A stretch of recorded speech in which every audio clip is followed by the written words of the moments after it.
IoT irrigation form. In this we can detect the soil moisture. If there is a soil content, in soil if there is a water content, it shows the content.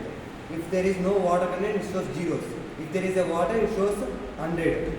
And this is a soil rain sensor. If there is any rain from the above, it detects and explains us that there is a rain in our farm. And this is a microcontroller ESP32, which gives information from mobile phone, internet, and etc. This is a temperature humidity sensor. This gives the temperature values and humidity in the air content. If the humidity is rises, there is no need of much air sprinkling of humidity water.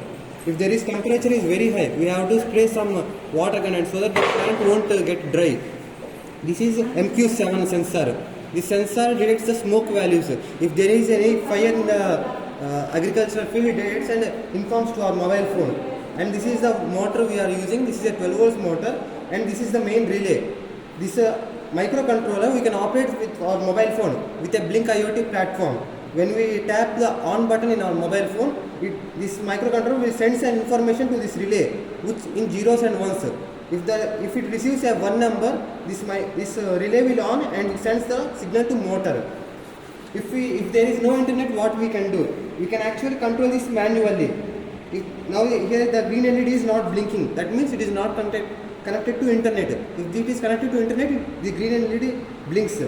So now there is no internet. So how we can do? We can actually control it manually.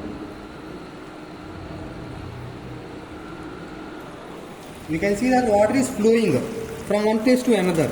This is manually. We can do it physical without manual.